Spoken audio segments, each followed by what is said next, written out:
Senhor Deus e Pai, nós invocamos a Tua presença nesse lugar, Senhor. Nós queremos Te agradecer por tudo que o Senhor tem feito, pela Tua graça, pela Tua proteção. E nós queremos, ó Deus, pedir que o Senhor fale ao nosso coração, que o Senhor possa, ó Deus, estar aqui, ó Deus, falando com cada pessoa, porque eu não conheço as dificuldades de cada um, mas o Senhor conhece. Eu não sei o que cada um tem passado em suas casas, no seu trabalho, mas o Senhor sabe. Por isso eu peço que o Senhor possa nos ajudar nessa manhã, consolando cada um de nós, nos dando entendimento da Tua palavra, para que nós possamos, ó Deus, crescermos na Tua graça, juntos, em nome de Jesus. Amém. Obrigado, irmão. Vamos abrir nossas Bíblias no livro de Salmos.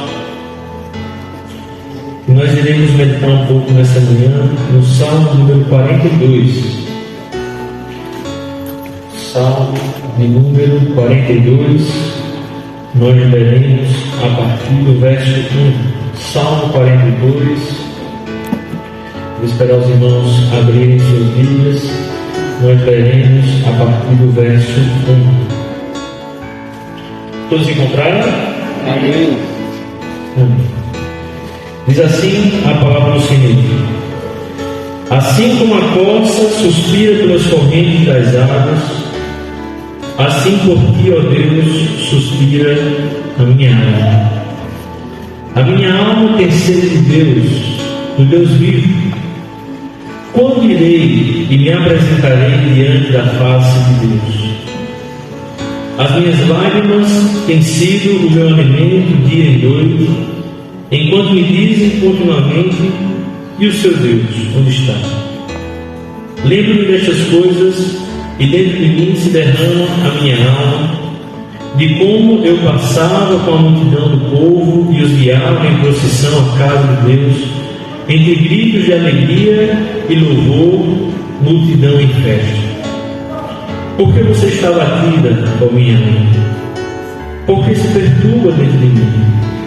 Espere em Deus, pois ainda o louvarei. A Ele, meu auxílio e Deus meu. Meus irmãos, eu gostaria de falar com vocês nessa manhã sobre a plena satisfação em Deus. A plena satisfação em Deus. Porque na realidade a satisfação que nós devemos ter em Deus é a base do cristianismo. É a base que nos dá o sustento de fato para estarmos aqui hoje. Se assim não for, a nossa atitude diante de Deus vai ser apenas religiosidade e não mais do que isso. Só que muitas vezes nós, para sermos bem sinceros, não temos a satisfação em Deus como deveríamos ter. E é por isso que muitas vezes a igreja passa por momentos de esfriamento espiritual. O que é esfriamento espiritual, senão a falta de alegria de estar na presença de Deus, ou a falta do desejo de buscar ao Senhor? A multidão, ela começa a invadir o ser, e as pessoas começam a dispersar a mente sobre outras coisas, e de repente Jesus, a presença de Deus manifesta, ela é apenas mais das coisas da vida. Estar diante de Deus num culto como esse é apenas estar mais uma manhã em algum lugar, e não representa de fato o significado da satisfação plena do Senhor. Quando nós não temos a plena satisfação em Deus, a vida em igreja se resume em trabalhar. E o trabalho não como fruto de um coração alegre, mas começa a ser fruto de um coração penoso, sobrecarregado, cansado, ansioso. E cada vez que mais uma coisa está sendo feita para a obra de Deus, parece que é mais um fardo, mais um peso. Por quê? Porque nós não estamos conseguindo estar centrados na plena satisfação em Deus. Antes de voltarmos para o Salmo 42, eu gostaria que vocês abrissem comigo lá em Filipenses capítulo 3, onde nós iremos meditar nos versos 7 e 8. Filipenses capítulo 3, o verso 7 e o verso 8.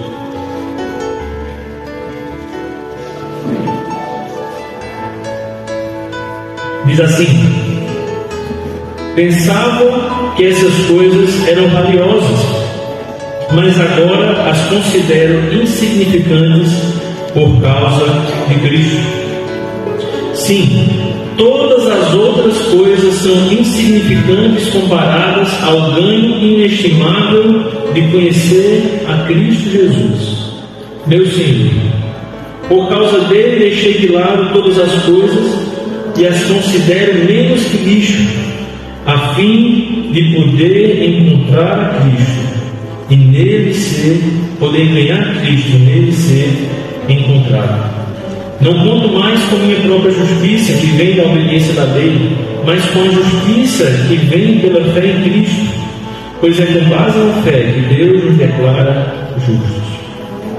Quero conhecer a Cristo e experimentar o grande poder que o ressuscitou. Quero sofrer com ele, participando de sua morte, para de alguma forma alcançar a ressurreição dos mortos. Veja o que Paulo está dizendo nesse texto.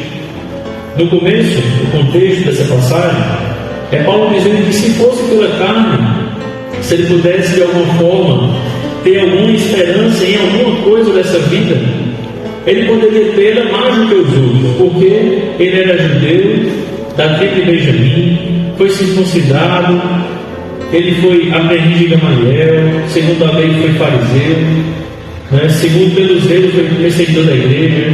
Então ele era um homem que tinha na sua religiosidade tudo para dar certo, mas não é suficiente. Então ele tem um momento, um encontro com Jesus, quando ele estava indo em direção a Damasco, e naquela viagem, naquele encontro, tudo muda. E a partir de agora ele conhece a Jesus, a quem ele perseguia. E Jesus transforma a sua vida de tal forma que ele agora muda o entendimento e dá um novo significado. Ele diz que as coisas que ele pensava que eram valiosas, agora ele considera insignificantes.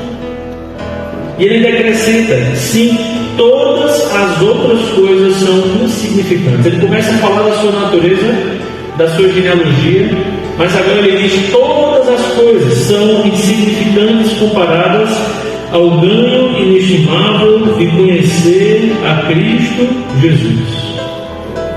O ganho de conhecer a Jesus, o ganho de ter uma comunhão com o Senhor. Ele diz que deixou de lado por causa dele todas as coisas, e todas as coisas ele considera menos do que lixo, a fim de poder ganhar a Cristo e nele ser encontrado. Quando nós temos a plena satisfação no Senhor, todas as outras coisas da vida começam a ter agora um lugar secundário no nosso coração. Porque quando nós temos muitas coisas, quando nós temos outras coisas, quando nós temos um sonho, às vezes nós conseguimos preencher parcialmente um vazio do nosso coração com aquilo. Nós ficamos distraídos com as coisas que nós temos, e isso pode nos dar uma breve sensação de satisfação, mas uma satisfação que é ilusória.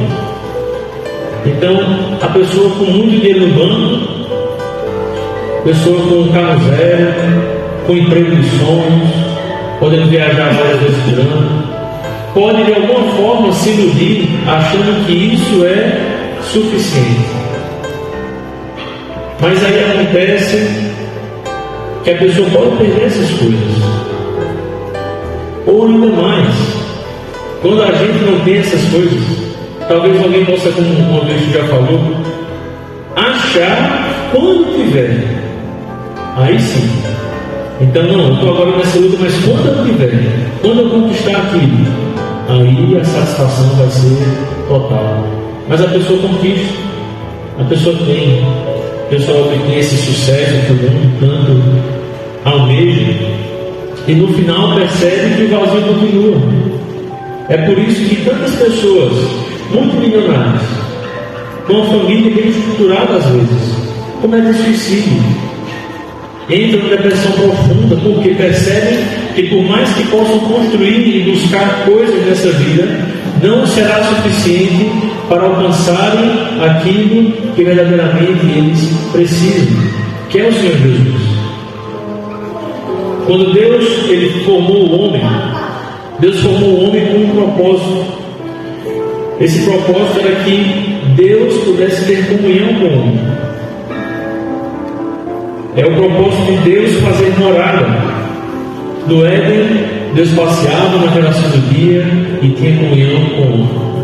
Depois de milhares de anos, o povo de Deus se desviou, foi feito escravo no Egito, depois saiu do Egito, e Deus manda a mensagem a Moisés para que eles construíssem um tabernáculo. E aquele tabernáculo seria o lugar de Deus habitando entre eles. Mais adiante, Davi tem o desejo de construir um templo, mas ele não constrói, quem constrói é Salomão, seu filho. Para quê? Para que Deus pudesse estar entre o povo.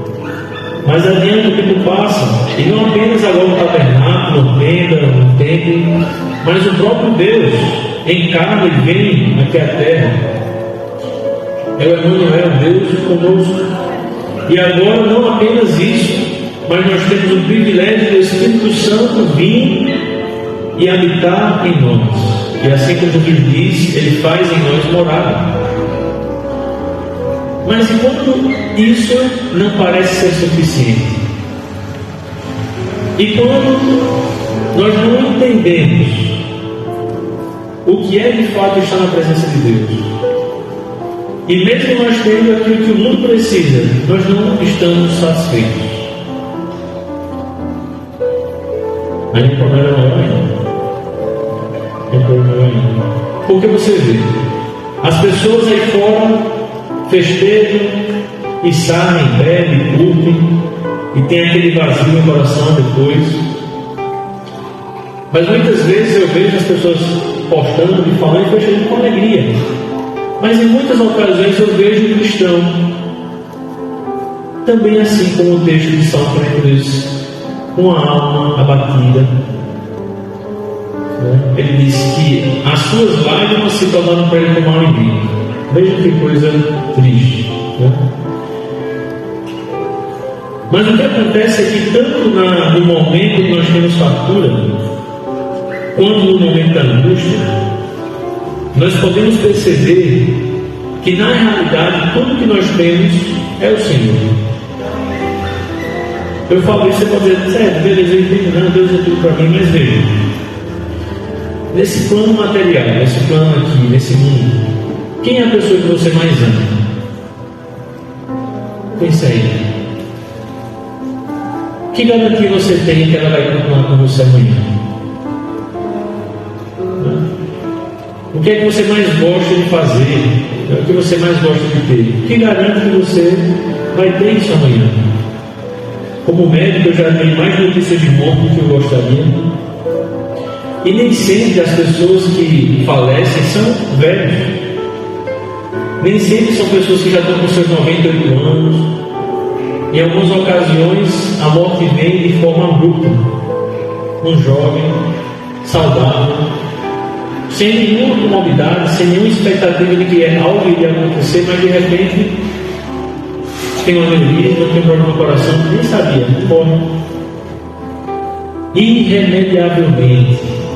Nada do que a medicina, o melhor cirurgião pudesse fazer, aquela pessoa continuaria ali.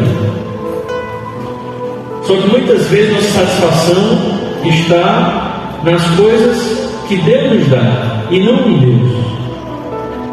Particularmente eu não sei o que eu sentiria ou como eu reagiria se eu perdesse meu filho. Mas quem garante que antes de eu morrer eu não sepulto? Não sei. A Lana fica falando, ela fica enchendo minha paciência, porque ela quer que eu fique saudável, né?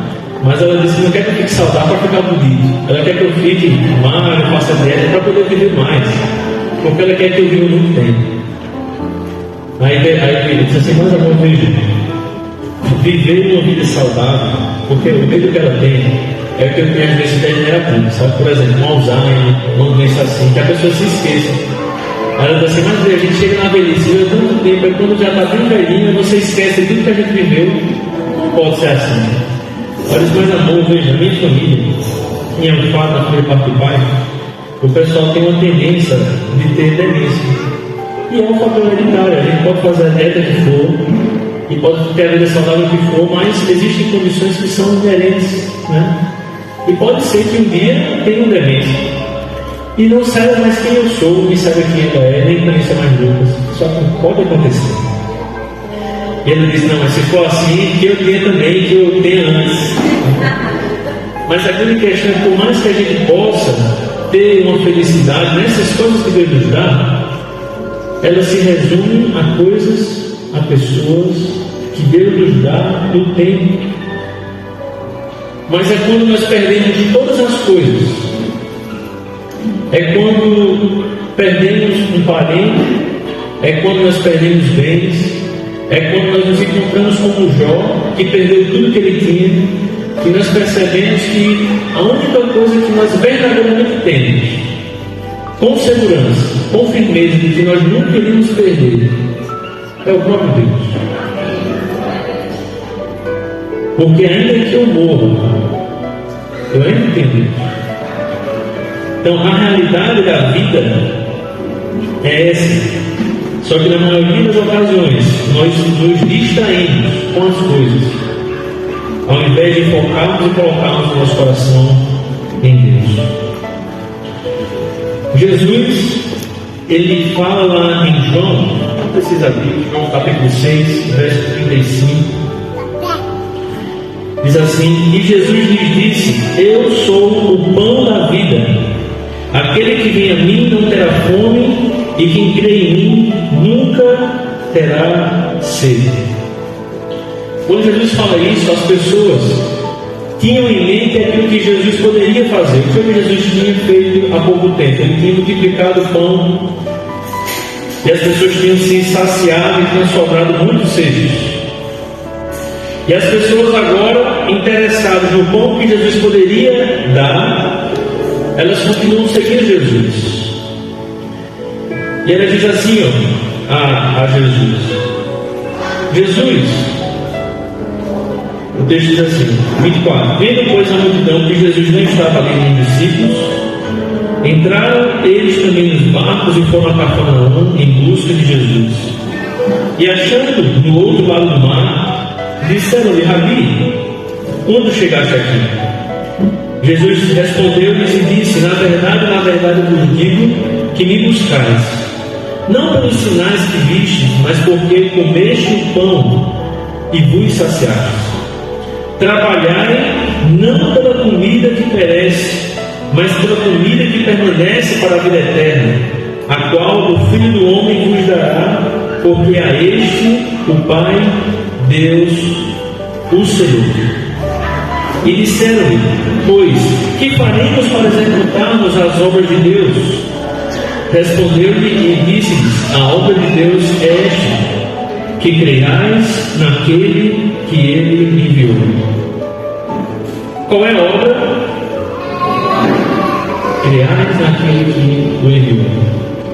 Jesus está dizendo assim, vocês estão querendo pão, mas eu digo a vocês, trabalhem não pelo que perece, mas trabalhem pelo que vai permanecer, pelo que permanece para a vida eterna. E aí as pessoas querem agora, qual é esse pão que vai durar a vida eterna?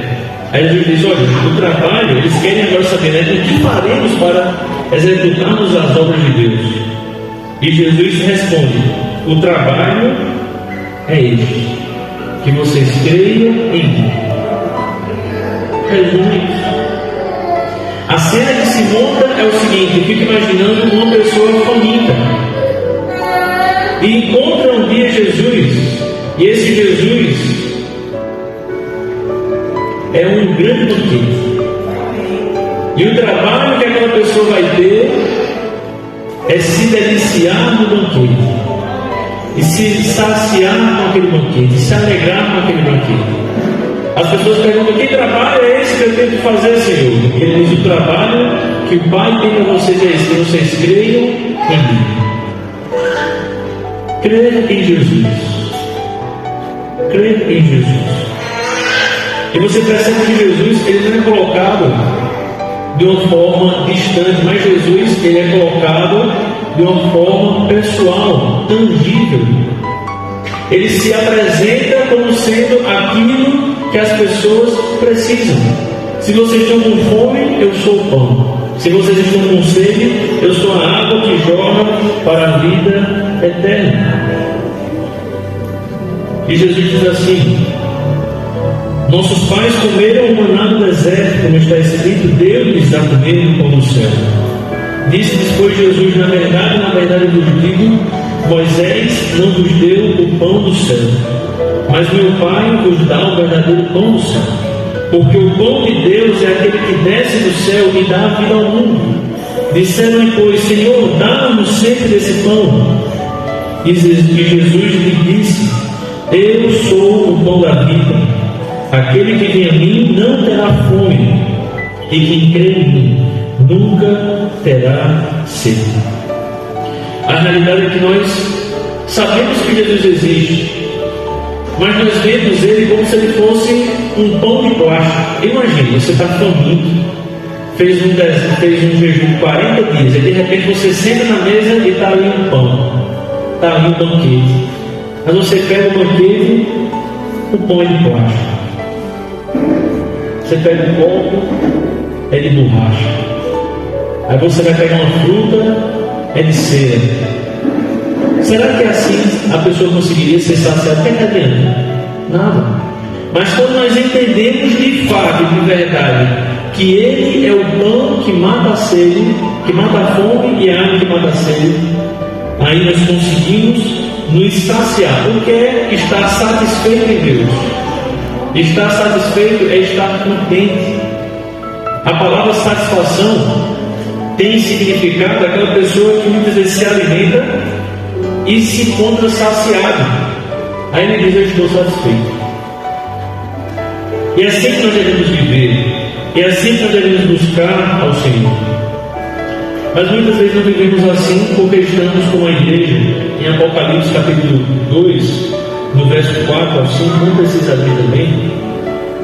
Jesus, ele escreve: contra você, porém, digo isto, que você abandonou o seu primeiro amor. O primeiro amor não é apenas porque a gente pensa no amor como sendo algo muito romântico assim, mas o amor, ele é recheado de atitudes. Não é como apenas uma declaração, uma palavra solta, mas é uma atitude que se inclina ao outro. Então, sempre no Testamento, no grego, o significado era esse. Por isso que, quando Paulo escreve, porque o amor tudo suporta, tudo crê, tudo espera, o amor é paciente, o amor é benigno, o amor não se ensoberbece, não deseja o mal. Então, cheio de atitudes. Mas quando nós temos um primeiro amor, eu lembro muito de quando alguém se apaixona. Quando a pessoa se apaixona, as coisas parecem que ficam sempre influenciadas por aquela paixão. Então a pessoa quer estudar, aí de repente está estudando e está lembrando da pessoa. E a pessoa quer comprar alguma coisa, aí lembra do amor. E aí está conversando com alguém, aí de repente começa a transparecer uma alegria. E alguém pergunta: mas está sorrindo, o que está acontecendo? Mas não estava pensando em fulano. Assim o primeiro amor é a paixão. E o que o Senhor fala é: lembre-se de onde caiu, arrependa-se e pratique as obras que praticava no princípio. A paixão que ardia por Jesus, como no princípio, que você volte a fazer agora. E quando nós olhamos, mais uma vez, estamos perto de finalizar, o Salmo 42, nós precisamos entender o contexto dessa passagem. O salmista, ele se encontrava em grande aflição, em grande angústia, não porque ele estava com frieza espiritual. Às vezes as pessoas podem ter esse entendimento. Ele não estava angustiado porque ele queria louvar a Deus. Veja o que o texto diz. Lá no verso 5, diz assim: por que você está abatida, ó minha alma? Porque se perturba dentro de mim? Espere em Deus, pois ainda o louvarei. Quando nós olhamos essa eu ainda o louvarei, nós podemos imaginar que o salmista está dizendo assim: olha, quando eu me recuperar da minha aflição, quando a minha angústia e o meu sofrimento passar, voltarei a ter motivos de louvar a Deus, e eu assim ainda louvarei. Mas o texto não fala isso. O contexto era: o povo de Israel estava em guerra. Por conta da desobediência, eles estavam agora em cativeiro, impossibilitados de realizarem o seu culto público diante do Senhor. Nós precisamos lembrar que a manifestação do Senhor, na maioria das vezes, naquele tempo, acontecia no templo. Eles não tinham mais o templo agora. Eles faziam procissões, dançando e cantando, se alegrando na presença de Deus, e não podiam mais agora. Eles estavam presos, perseguidos, humilhados. Mas o desejo do salmista, entendendo que, por mais que ele não tivesse as coisas, ele tinha Deus, era voltar a louvá-lo como ele fazia antes. Veja o que o texto diz, no verso 1: assim como a corça suspira pelas correntes das águas, assim por ti, ó Deus, suspira a minha alma. E outra tradução diz: como a corça anseia pelas correntes de água, assim a minha alma anseia por ti, ó Deus. Então veja que o salmista era alguém com sede. Sede não de água, como a corça, mas sede de Deus. Ele queria beber dessa fonte de água que nós temos acesso hoje. O texto diz: a minha alma tem sede de Deus, do Deus vivo. Quando irei e me apresentarei diante da face de Deus? E percebe? Ele está perguntando: quando é que eu vou ter a oportunidade de me apresentar diante da face de Deus? Porque a face de Deus estava manifesta no templo, no tabernáculo, diante da Arca da Aliança. Mas ele não podia, e por não poder, as minhas lágrimas têm sido meu alimento de dia e de noite, enquanto me dizem continuamente que o seu Deus não está. Veja que crueldade. Quando as coisas estão indo bem, até um dos salmos existe um questionamento: Senhor, mas por que o ímpio prospera, enquanto o Deus servo passa por dificuldade? Porque o filho do ímpio tem saúde, tudo que faz dá certo, mas o filho do justo passa por tribulação, por lutas. No final o salmista diz: ah, Senhor, eu entendo, porque no final o fim do ímpio é a condenação, em outras palavras, e o fim do justo é estar na tua presença. Amém. Nesse momento, em dificuldade, enquanto a pessoa está no fundo do poço, os inimigos diziam: onde é que está o teu Deus? Cadê ele que não te ajuda nesse momento agora? E o texto continua: lembra-me destas coisas, e dentro de mim se derrama a minha alma, de como eu passava com a multidão do povo e os guiava em procissão à casa de Deus. Percebe? Era uma procissão, querendo estar na presença de Deus. Pessoas que iam louvar no templo, entre gritos de alegria e louvor, multidão em festa. Mas ele faz uma pergunta: por que está abatida, ó minha alma? Por que você está triste, minha alma? Por que se perturba dentro de mim? Espere em Deus, pois ainda o louvarei. A Ele meu auxílio e Deus meu. A Ele meu auxílio e Deus meu. Quando nós passamos por dificuldades, quando nós estamos passando por momentos de angústia, é importante que ao menos o nosso coração esteja no lugar certo. Porque o salmista, o descendente de Corá, ao escrever essa passagem, o desejo deles não era apenas pela liberdade, mas era a liberdade para buscarem ainda mais ao Senhor. Era a liberdade para estarem na presença de Deus de uma forma plena. A grande questão é como nós lidamos com a liberdade que nós temos. Como está a nossa satisfação em Deus? Será que nós podemos dizer, Senhor, é melhor um dia na Tua presença do que 1000 dias em outros lugares? Ou será que nós podemos dizer, Senhor, é melhor estar na porta da Tua casa do que passar muito tempo dentro de mansões dos ímpios? O que é isso? É melhor estar na calçada, colado na tua casa, do que ficar em lugares muito luxuosos. Esse é o contentamento daquele que tem a sua satisfação plena em Deus.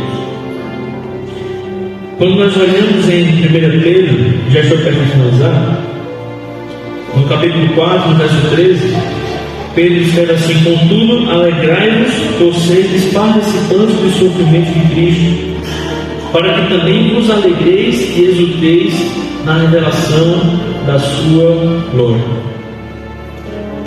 Alegrar por ser participante do sofrimento. Porque na verdade nós sabemos que, como Paulo diz, os nossos sofrimentos leves e momentâneos produzem para nós uma glória que é eterna.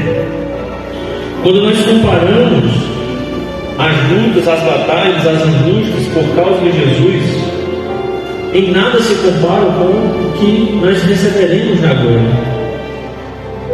Mas por outro lado, se nossa satisfação estiver nas coisas aqui dessa terra, aí nós iremos de mal a pior.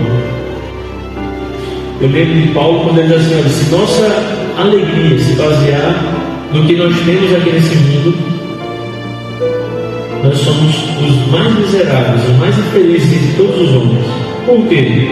Porque qual foi o privilégio, qual foi a herança, qual foi a grande honra que os discípulos tiveram? Se não perseguição, calúnia, mortes as mais diversas, mantendo firme o testemunho de que Jesus era real, de fato ele morreu e ressuscitou.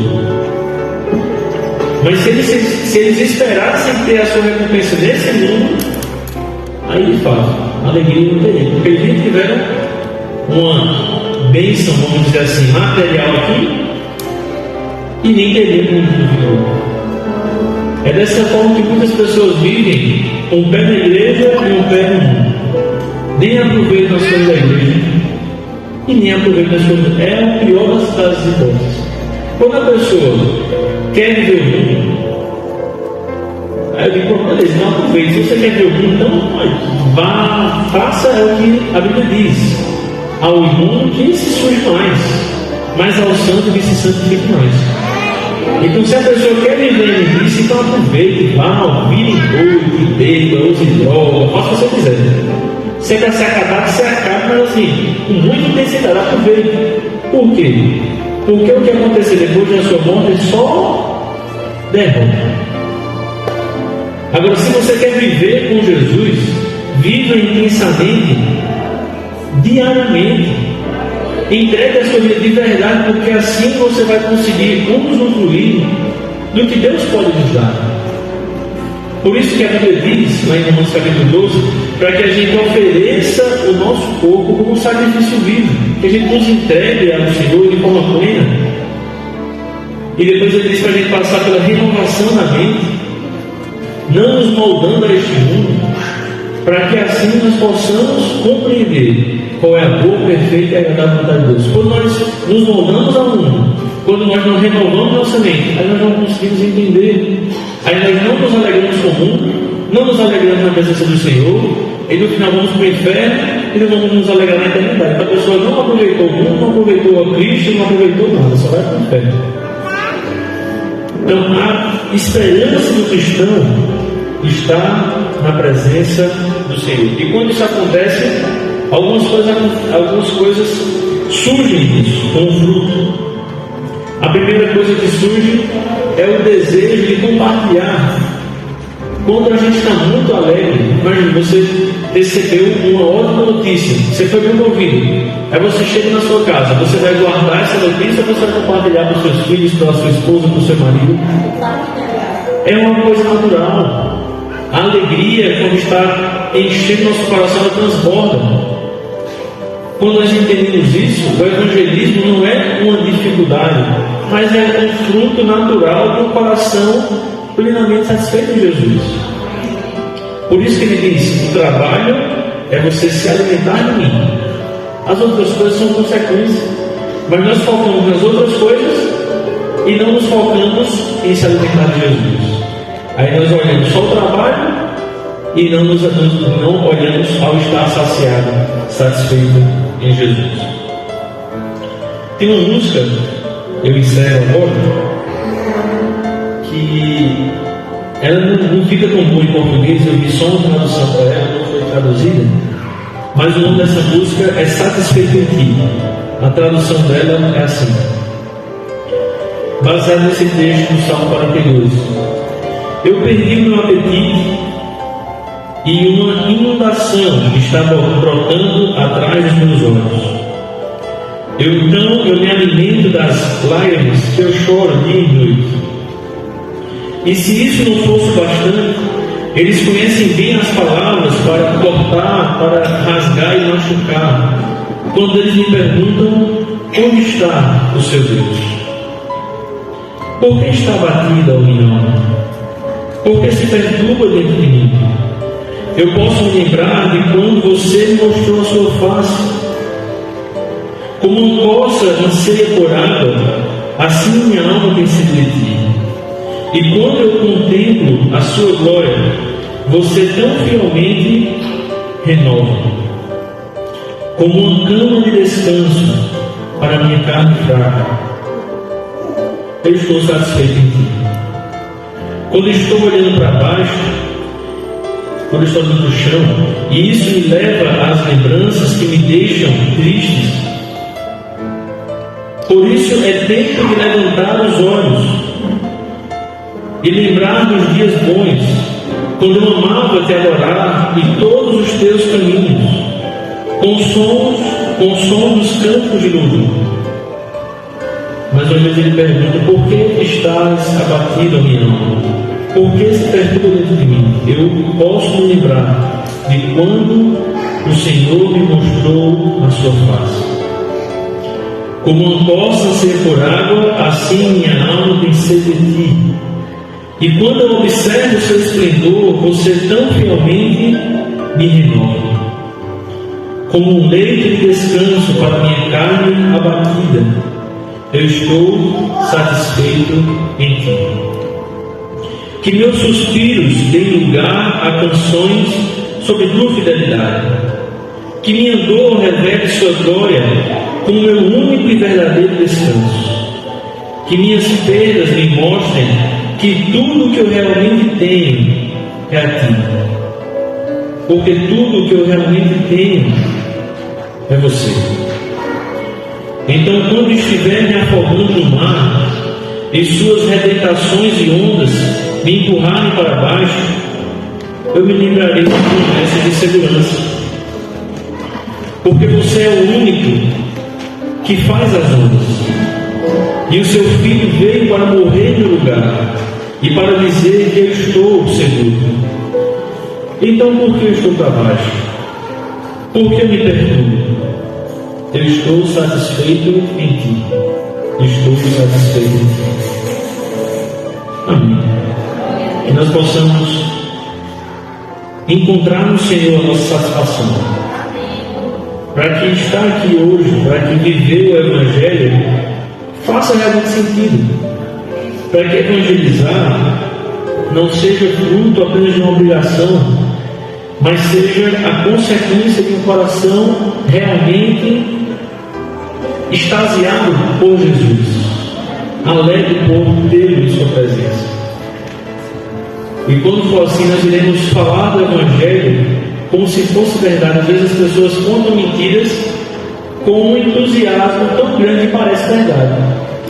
E às vezes, por estarmos abatidos, nós contamos grandiosas verdades como se fossem mentiras.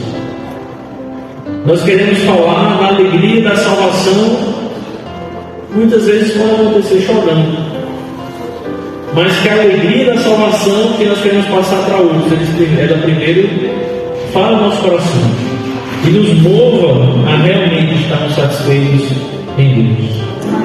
Vamos ficar de pé, vamos orar e encerramos esse momento.